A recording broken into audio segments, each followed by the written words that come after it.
Assalamualaikum warahmatullahi pada semua sekali. Selamat tahun baru kepada teman-teman YouTubers IG dan juga FB. Saya ucapkan selamat tahun baru. Okey. Kali ini saya nak berkongsi sedikit cerita yang baru saja berlaku about few days ago, di mana tadi tu saya ada ikut seorang kawan ikut seorang kawan menziarahi satu kawan yang sakit. Allahu Akbar. Satu kawan yang sakit, agak dah lama dia sakit, since this year Januari dah. Saya pun kesian. Dia saya punya schoolmate lah, actually schoolmate ketika primary school dulu. Dia ziarah dia lah. Bila dah sampai kat rumah tadi, tengok temu bual dengan family dia semua kan. Dia sakit apa pun tak tahu lah. Keluar masuk hospital, sampai doktor tak dapat mengisbatkan sakit apa yang dia sakit. So kita jumpa berbual dalam bilik semua.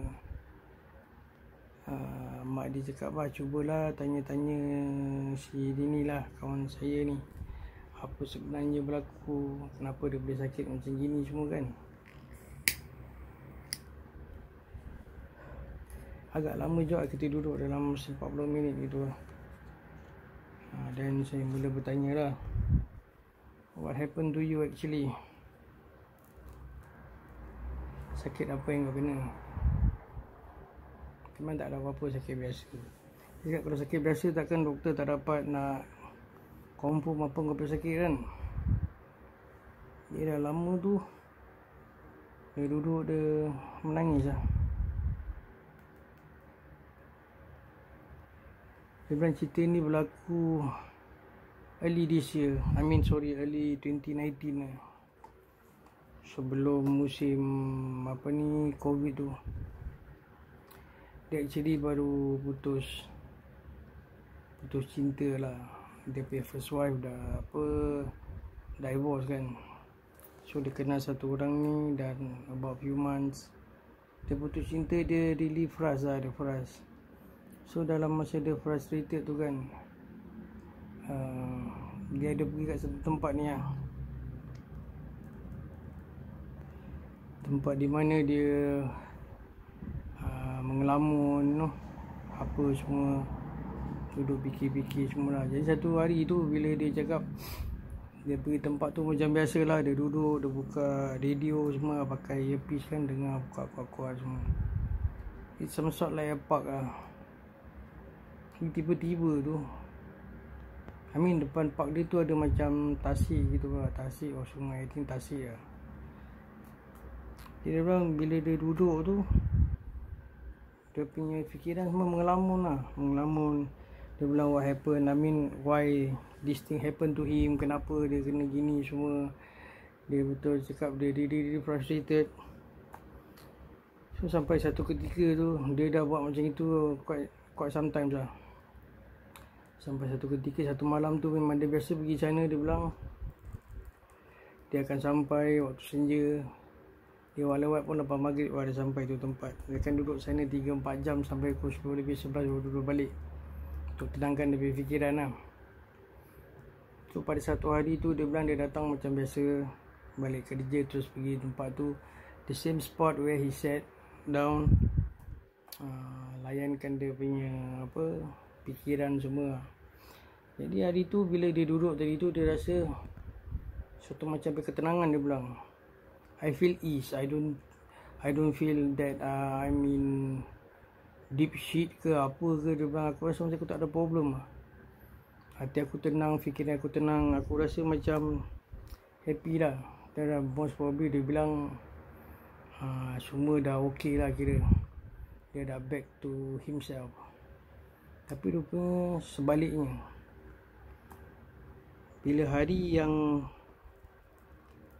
dia rasa macam gitu tu, Dia bilang macam biasa dia duduk dengan radio semua, tapi he was very happy on that day. Dia bilang dia tenang semua kan sampai dia balik rumah. So the next day dia bilang tak nak pergi sana lagi lah, mungkin balik kerja tu dia nak balik. So bila dia balik kerja dia terus balik rumah tu kan, dia pergi rasa urge untuk pergi tu tempat. Datang lah dia bilang, Ustaz rasa gini dia bilang, macam mana Salim baju dia keluar, dia pergi tu tempat juga lah. Dia bilang lepas ketika tu busuk-busuk pun kan, dia mesti nak kena ada sana, dia mesti nak datang sana. Dia duduk sana paling kecil pun lah setengah jam lah dia bilang. Dah makin kerap lah, dia nak kena pergi. Walaupun dia rasa cakap, dia bilang dia tak nak pergi, tapi bila sampai rumah dia punya urge tu very strong to make him sampai nak pergi sana juga. So dia bilang satu malam tu bila pergi sana, dia sampai, dia duduk semua.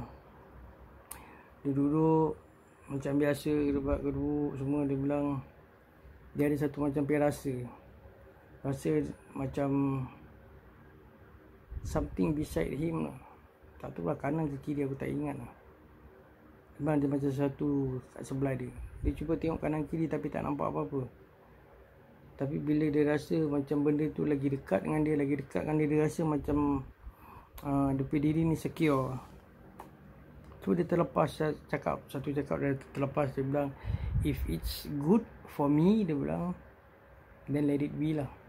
Kalau tak bagus untuk aku, then biarkan pergi jauh-jauh lah. So bila dia cakap macam gitu, hari-hari dia datang without thinking or without have a thought that tak nak pergi, tak payah pergi.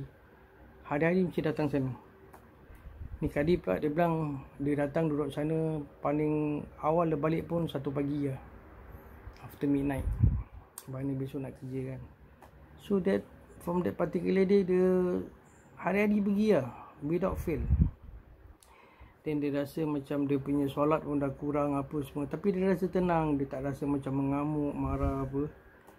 Jadi satu malam tu lah, ketika dia tidur tu, bila balik pada tu tempat, dia bilang dia mandi semua macam biasa. Dia sembahyang isyak lah, late isyak.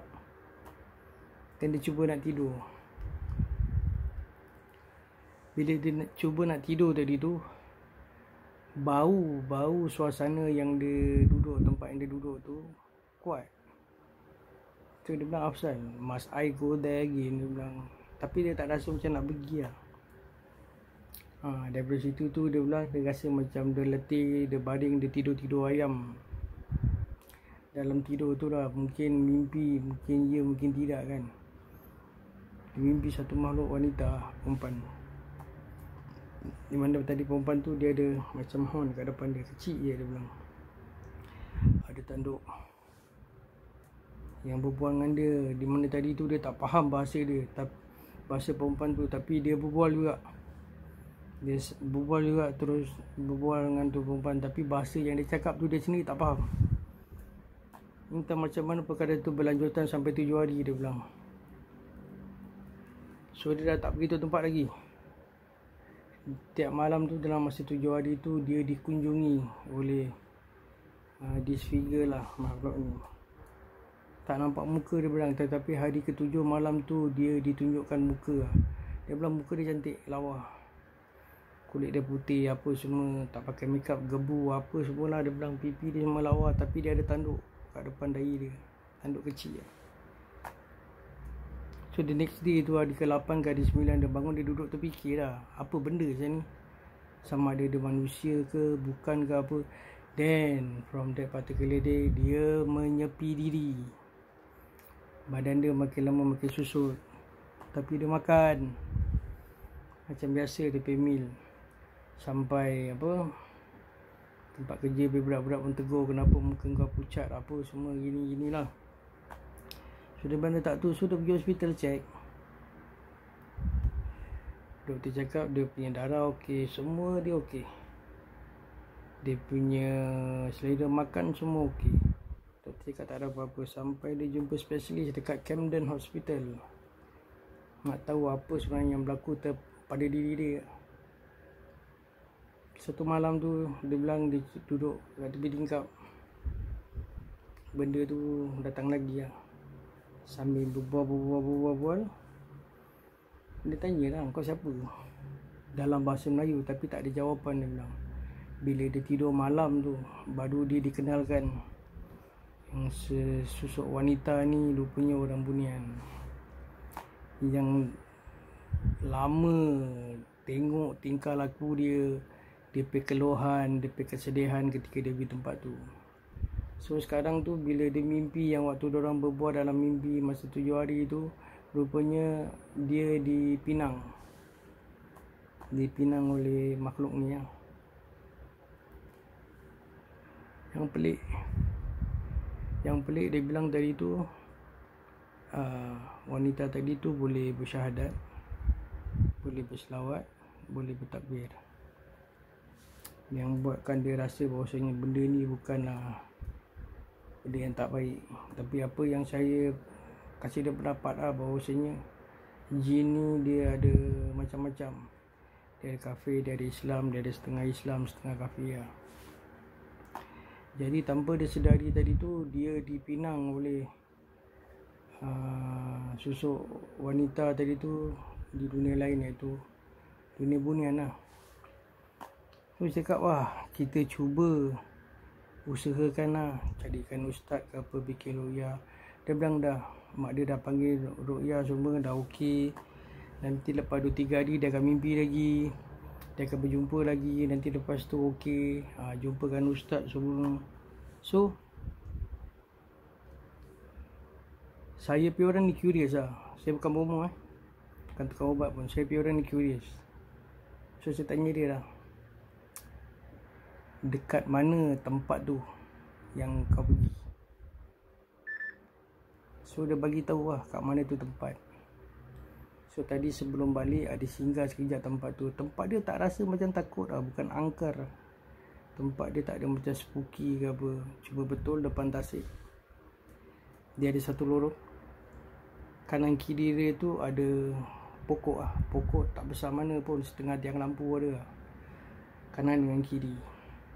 About 5 pohon, 6 gitu lah. Begitu tempat. Dia bilang dengan saya, pun kau pergi sana, ni ada satu spot, tak mana aku duduk. Dia kasih tahu, dia dah bikin tanda nama dia dekat situ. Tapi bila saya datang tadi, nama dia tak ada. Dia bilang dia ada bikin pakai pen marker. Daripada awal dia duduk sampailah last tu dia pergi tu, ada macam pen marker, dia tulis nama dia dengan nama satu orang ni lah, yang dia mata yang dia putus lah. So pergi sana tadi, tempat dia agak okey lah. Me and my friend went. Saya tengok, cakap dengan my friend, dan kalau dia rasa apa belum tak ada apa, di tempat kira okey lah. Tapi yang menjadi tanda soal tadi tu, bila saya leringkan batu tu, tempat macam slop kecil lah. Kita tu kata orang batu ke apa, dia akan melering. Bila saya lepaskan batu tu, macam just slide lah, batu tu masuk ke air, tapi batu tu keluar balik lah. Tak sampai pada saya lah. Dalam dekat gigi air tu, dalam 2 jengkal 3 jengkal gitu. So saya cuba lagi, saya cuba campak lagi batu tu naik balik. So saya bilang kawan saya, yang kita beranikan diri, kau beranikan diri, kau campak batu, aku nak tengok kau pergi batu naik. Sama juga, batu dia naik. So sambil keputusan lah, saya bilang kawan saya, kita beranikan diri, kita pegang kita punya tangan dah kan. Apa-apa jadi pun kita dua-dua lah, kita turun lah kat gigi air, nak tahu apa sebenarnya. So dah baca selawat, baca ayatul kursi, semua dah baca gerbak-gerbu, dah baca Fatihah. Kita turun pelan-pelan lah. Tu kira standby tau, apa-apa jadi mesti mau lari je. So kita turun kat gigi air. Bila kita pegang air tadi tu, setengah pada air macam air dah panjang gini kan, setengah sebelah kanan tadi air tadi tu, bila kita pegang, kita kocakkan, dia berkocak tapi air dia sejuk. Bila kita pergi sebelah kiri, kita kocakkan air tu tak berkocak, tapi air dia panas. Lepas dari situ baru dapat rasa lah, bulu roma, bulu tengkuk semua naik, bau bunga cempaka.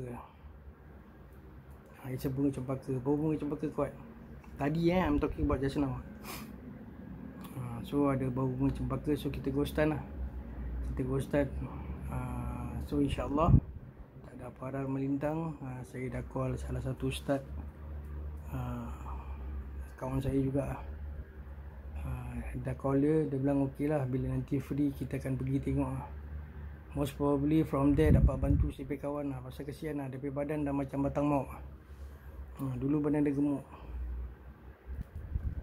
So dah dapat kontak ustaz tadi. Ustaz cakap okey, dia akan datang. InsyaAllah saya akan pergi tempat tu lagi lah. Once ustaz kasih confirmation, saya akan pergi lagi lah. Sama-sama lah. Saya bercakap dengan kawan saya, kita doakan dia.